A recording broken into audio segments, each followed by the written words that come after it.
contexte de marché actuel, quelle action sous-jacente a été privilégiée par les investisseurs ou quel indice et quel produit de bourse? Notre approche, c'est toujours d'aller différencier les deux stratégies, c'est-à-dire qui va aller chercher du mouvement sur les actions par le biais de Varant, donc des actions sur lesquelles on estime qu'elles vont bouger, sur lesquelles la volatilité peut ponctuellement augmenter. Et ça, l'instrument, je dirais, qui est utilisé sont les Varants. Sur les Varants, donc très classiquement, nous retrouvons le CAC en tête, 21% des échanges. Nous retrouvons naturellement les trois bancaires, Société Générale, Crédit Agricole et BNP. Les deux valeurs du luxe, LVMH et Kering, donc qui sont rentrés dans la top 10. Nous attendons également les résultats d'Hermès ce matin, sur lequel, je rappelle, nous avons reproposé depuis voici un mois une gamme complète de produits de bourse. Donc ceux qui voudraient se positionner pourraient le faire. Rappelons que dans ce contexte, vu qu'on est vraiment au seuil de l'annonce, nous allons vraiment aller saisir la réaction du marché par rapport à l'évolution par rapport à ses attentes.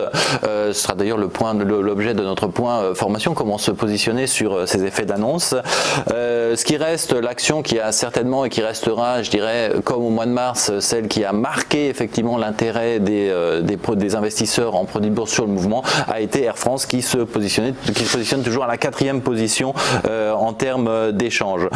Pour ce qui concerne, je dirais, les mouvements de plus court terme, nous le disions, nous le répétons, toujours une stratégie qui privilégie les mouvements de court terme, donc court terme sur les indices, CAC 40 toujours en tête, 26% des échanges, suivi du DAX, 12%, donc le DAX qui continue de semaine en semaine sa progression. Nous étions à 11% la semaine dernière, 10% la semaine d'avant.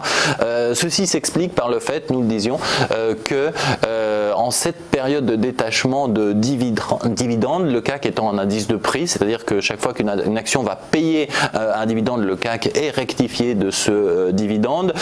Si on va choisir un produit qui a une durée de vie plus longue, ne serait-ce que juin pour un turbo classique ou dans le cas des turbos illimités, de fait le dividende est pris en compte, il faut en fait considérer ce niveau du CAC corrigé. Donc ce qui rend en fait cette petite mécanique un peu plus difficile, la transaction, enfin l'approche sur le CAC 40, et ce qui explique que nos investisseurs se positionnent sur le DAX, qui est par contre un indice de rendement où les dividendes sont réinvestis. Nasdaq et Dow Jones, donc les indices américains, continuent de présenter une part importante des échanges, puisque avec le S&P cela représente maintenant 11% des échanges, donc des investisseurs qui continuent de privilégier les marchés d'outre-Atlantique par le biais des indices. On retrouve Kering et LVMH, donc les deux valeurs du luxe qui ont quand même qui continuent, je dirais, de façon de plaire à nos investisseurs en produits de bourse et de faire l'actualité, donc aussi bien dans le cadre de mouvements peut-être un peu plus ponctuels comme nous l'avons vu sur les Varants, mais également sur là dans ce cadre-là, des positions qui sont prises dans le moyen long terme avec l'utilisation de Turbo et Limité Best.